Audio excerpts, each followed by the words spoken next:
There's some heaviness in the market. We talked about how it has been rolling through different segments of the market. In February, sort of with the speculative tech and the crypto stuff. And right now, you're seeing, transports are down 10% from their highs, energy 14, small caps 8, pure reopening trades 11. So there's definitely some conviction coming out of the notion that the economy is in acceleration mode. And I don't think it's necessarily really upending the overall picture of rising earnings, strong credit. I would really doubt the highs for the year are in or anything, but it does show you in a tougher seasonal period, we're right now essentially have unwound just about all of July's gains. I mean, we closed July 1st right around these levels on the S&P. So it's a bit of a retrace after that little 5% push to a new high.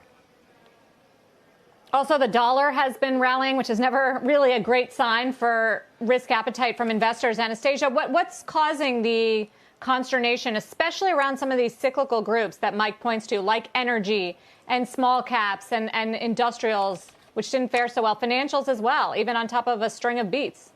Yeah, that's right. Well, good to see you, Sarah. And I think what's happening is investors are just a little bit uneasy around these current levels, where the index levels are, where the valuations are. And then you mentioned the dollar. Let's talk about yields.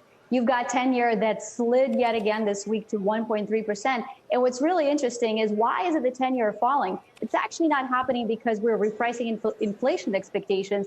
It's happening because the real yields are heading down. So that does suggest, as Mike was pointed out, that investors are starting to worry a little bit about growth. They're starting to question where this extra growth is going to come from. And I think their realization is sinking in that this is peak quarter for GDP, this is peak quarter for earnings, and this is peak quarter for policy. And so that's why you're seeing some of the rotations there. And by the way, this is earnings season. We kicked it off on a pretty strong foot.